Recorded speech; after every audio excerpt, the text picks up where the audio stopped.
Who were you guys before October 7th, 1998? I guess we just regular folks. After October 7th? Not regular folks.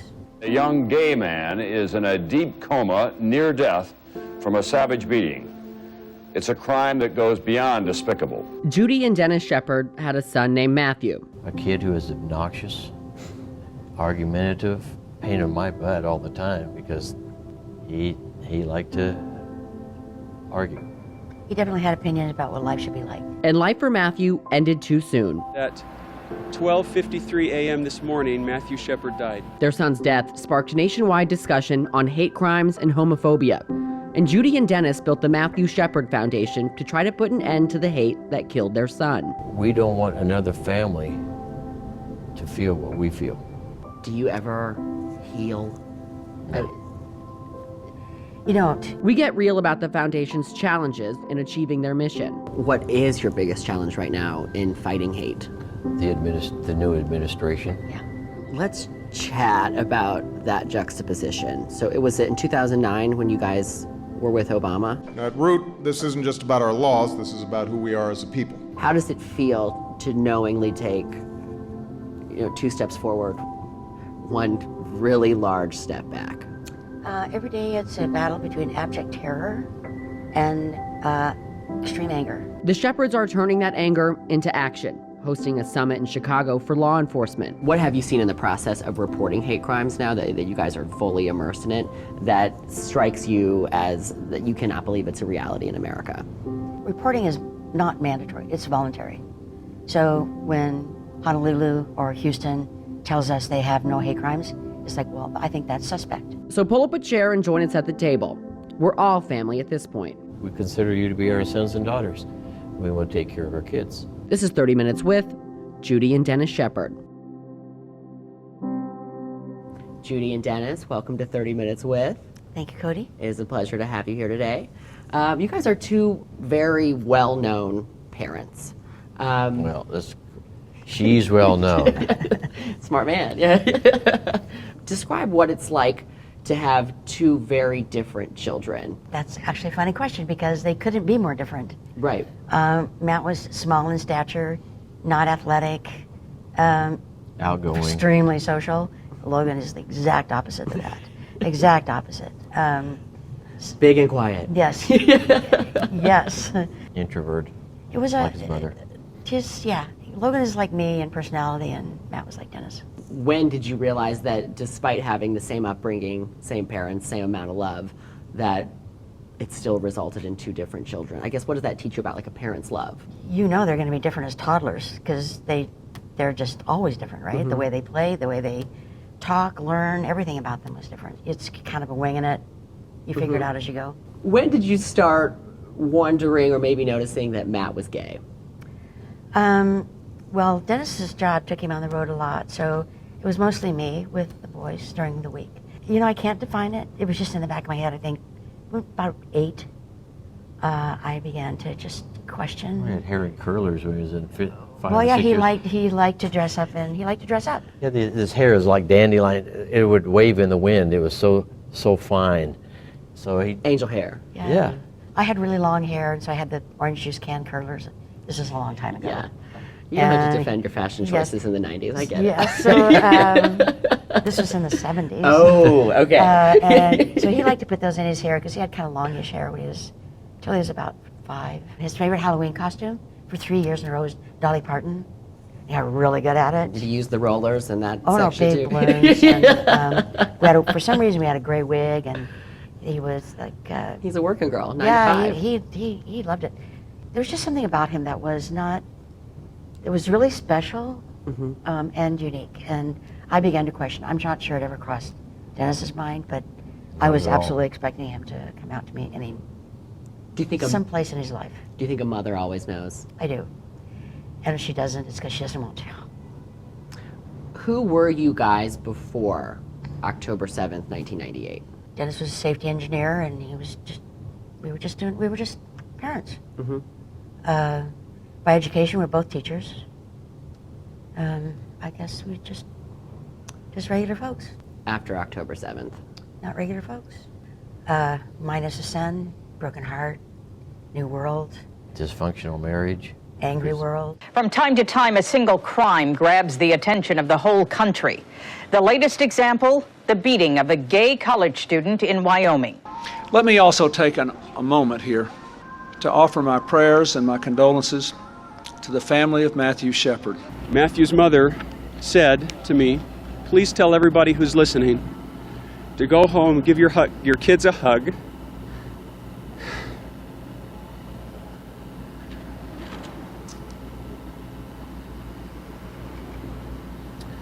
And don't let a day go by without telling them that you love them. Do you ever heal? You don't. It gets different. You build your life around the hurt, but you don't heal. There's no closure. There's scar tissue, and there's open wounds, and there's always the what if. Yeah, there's always that. What if he'd have lived? What would have happened to his world? What would have happened to him? Because of the changes that have been made because of his death. You just wonder all the way through. Yeah, it just gets different. What does his life represent to you? Before, it was just a kid who was obnoxious, argumentative, pain in my butt all the time because he liked to argue. And spend money. What about after his death? What does his life represent?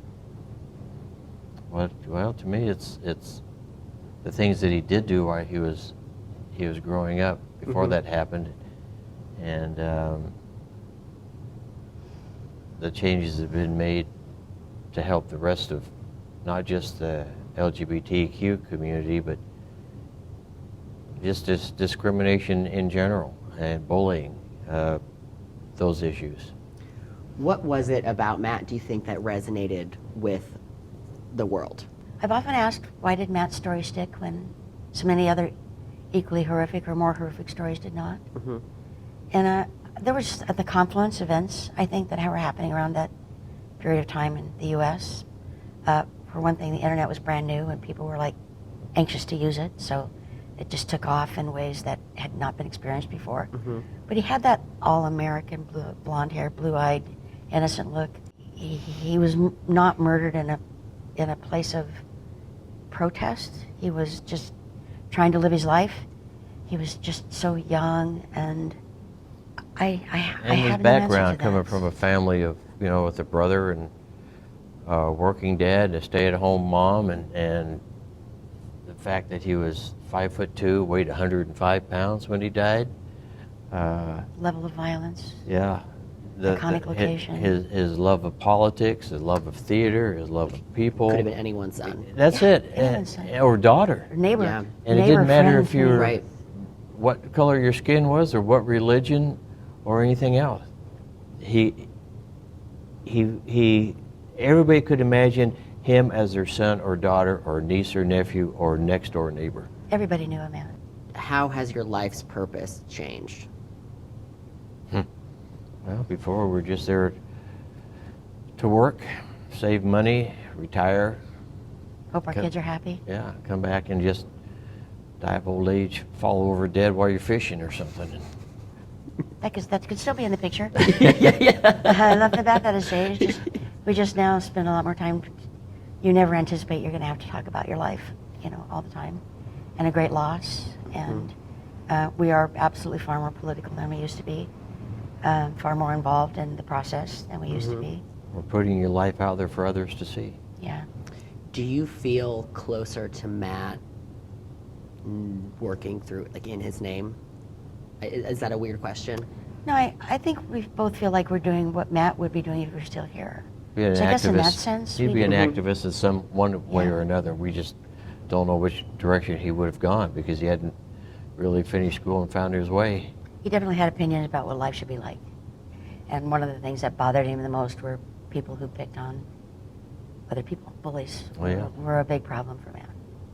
He just didn't like, He himself was never a victim, but he hated seeing other people being victimized. Okay. whether it was because of race or sexual orientation, it didn't matter. Equal respect, equal rights, equal opportunities to succeed. And the work you're doing through the Matthew Shepard Foundation is combating that hate head on. And when we get back from the break, we will dive into everything the Matthew Shepard Foundation is doing. We'll be right back.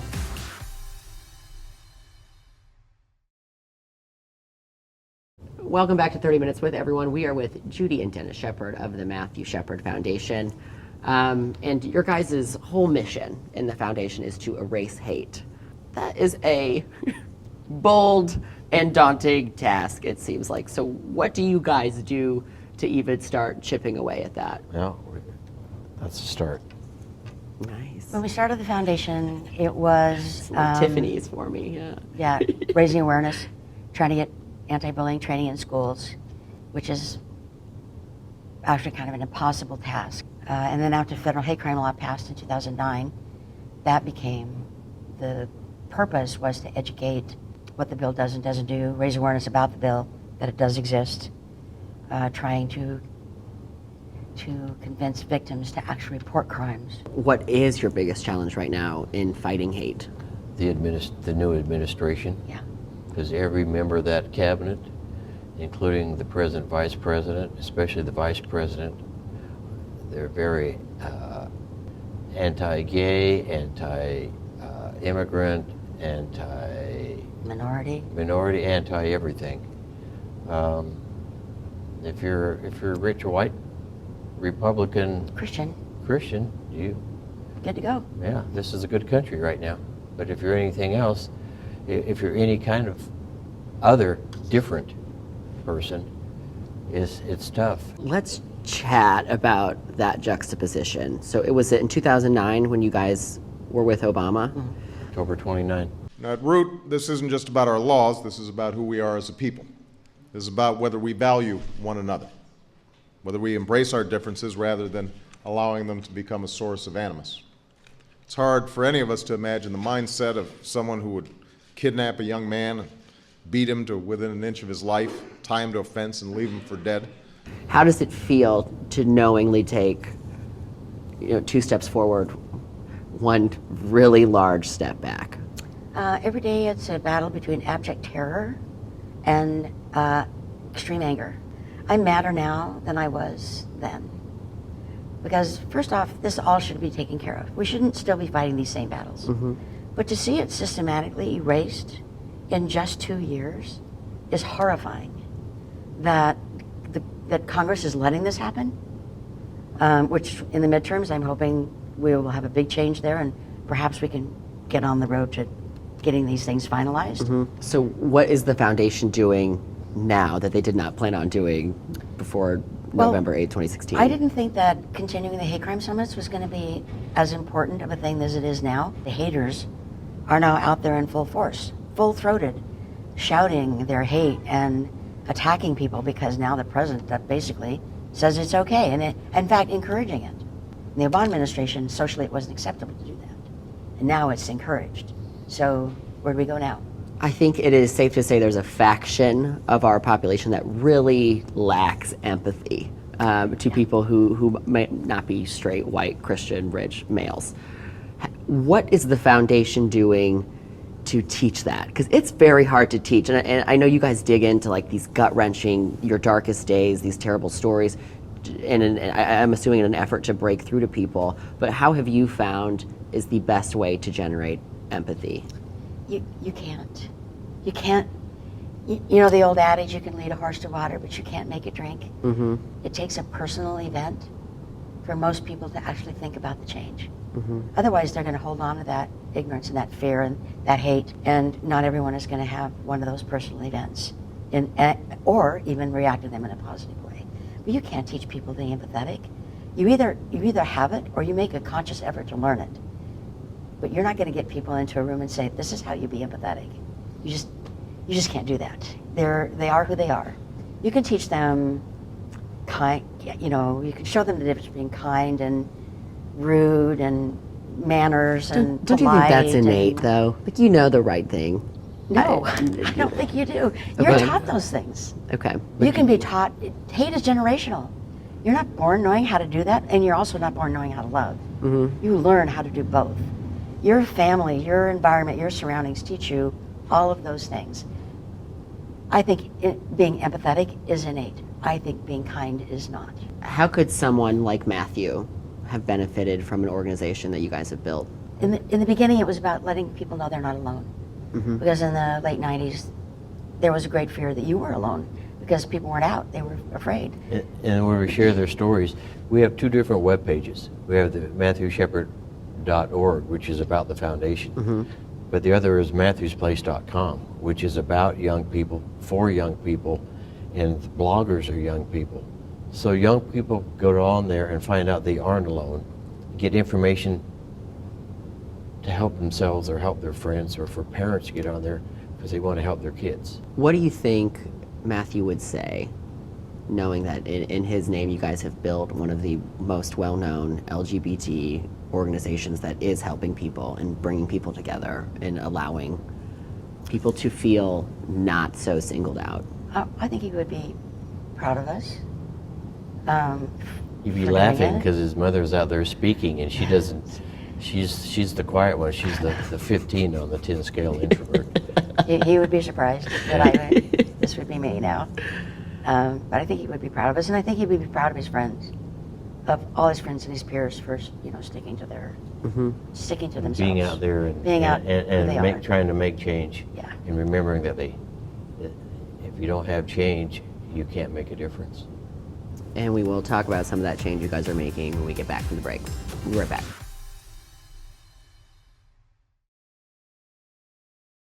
Welcome back to 30 Minutes with everyone. We are with Judy and Dennis Shepard of the Matthew Shepard Foundation. Thanks for being here. Let's dive into hate crimes. What have you seen in the process of reporting hate crimes now that you guys are fully immersed in it that strikes you as that you cannot believe it's a reality in America? That Hate they crimes aren't reporting. They aren't reporting, but also hate crimes affect everybody. Whether you're the victim or you care for the victim, hate crimes victimize everybody. It's a ripple effect. Yeah, you feel the fear, the angst, the anger, the frustration of prosecution or lack of. They affect everybody. So with like the Matthew Shepard Act, what do you wish was included in that? Well, reporting is not mandatory, it's voluntary. So when Honolulu or Houston tells us they have no hate crimes, it's like, well, I think that's suspect. Of course you do. Either you're not encouraging your police force to report them, the victims are afraid to report them, or they don't know how to report them, so they just don't. So we saw you guys both talking to law enforcement today. What's the purpose of that? Well, my goal is to have them be more empathetic to the victim. Sometimes it's challenging. They don't understand why the victim is so reluctant or afraid to talk to them or afraid to report it because they don't understand the concept of the victim fearing re-victimization by a police officer or the system in general or retaliation from the person who beat them or harmed them in some way. So there's a whole bunch of components to that. But equally important is reminding the victim they have a role to play in this too. And one is actually reporting it, sticking with it, and understanding that it takes time. What's your message to those victims? Don't give up. Keep pushing to get prosecution. Have you guys ever thought about giving up? No. We have too much work to do. We're going to be doing this as long as we're asked, and it's not giving up. What does that responsibility feel like? I don't think it's a responsibility. I think it's just parents. You look out in the audience and everybody out there, including you. We consider you to be our sons and daughters. We want to take care of our kids. And it's a parent's duty to be out there and take care of the kids. I really wish that the concept of intersectionality would actually come together, because none of us are just one thing. I am not just a woman. I'm not just a wife or a mother. I'm many, many things. And You're every woman, Judy. yeah. So the idea when Dennis mentioned the Women's March, the first one after the inauguration, it was everybody in that march. It was environmentalists, it was dreamers, it was the gay community, it was women, but it was women fighting for jobs, not just reproductive rights. It was, and it wasn't just the United States, it was the world. It was the world. And if we could just figure out a way to work together, because we're all really trying to achieve the same things, and that is acceptance of each other as fellow human beings. What do all people have in common? The desire to succeed, to feel safe and secure in their homes and in their profession, raise a family if that's what they want, the freedom to be who they are without judgment, safe, happy, equality, equity, treatment. Do you think that's acceptance. Is that achievable? Yes, I think it's achievable in a majority way, but not in a 100% way. So as people who are trying to erase hate, and knowing that it would be naive to think it's going to go away completely, when do you know you've succeeded? How do you measure your success? There's no matrix to measure that. All you can do is hope that the people that you touch will go out and they will tell their stories and touch more people, just heavily relying on the ripple effect of common decency. We're not asking anybody to make the marginalized community your best friend, but respect who they are. Give them their space, let them be them, learn from them. We don't expect love and hugs every time you see somebody, but like Judy said, right now I would take tolerance. My goal is acceptance. But you have to take the step into tolerance before we can work towards getting acceptance. And right now, with this administration, we've lost even the ability to tolerate somebody who's different, let alone accept. So we're not socially demanding tolerance or acceptance anymore. We're just letting people berate other people for who they are. That's nuts. When did we become those people? You mentioned earlier that you never heal.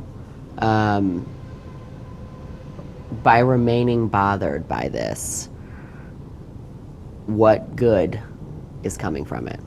We don't want another family to feel what we feel, to have that sense of loss and frustration and anger. It doesn't matter if they're straight or gay, just when you lose a child or a friend, it's devastating. And the idea is just to do what we can so that others don't feel and have to go through what we've gone through. We know it hasn't stopped. Obviously, it hasn't stopped. Recently, really terrible things have happened. The murder of trans women of color is just off the charts. It's horrifying. But if we can talk about it, if we can encourage other people to do it, if we can tell the story from a parent's point of view, we reach a different audience than someone from the community telling the same story. As allies, all allies have a tremendous amount of power in their words that the community does not. They reach a different audience. They have a different story to tell. All things considered, you guys still seem fairly optimistic. We have young people like you who are making change. You're realizing that you have the power to make change. You don't have to listen to these old people like me. Yeah, listen to my gay talk show. Get out there and change these old people out and get new people in there who understand and want to help themselves and their friends and their family. How do you stay resilient? What pushes you? To me, it's the young people like yourself and everybody else we see. They're eager to make change, and they have a different outlook on life that, hey, they don't know what it's like to be back there in the old days, the good old days, when you didn't have some of these privileges and rights that you have. And I don't want them to lose them. It's tough. Thank you guys very much for joining us on the show. Thanks, Cody. Thank you. I appreciate it.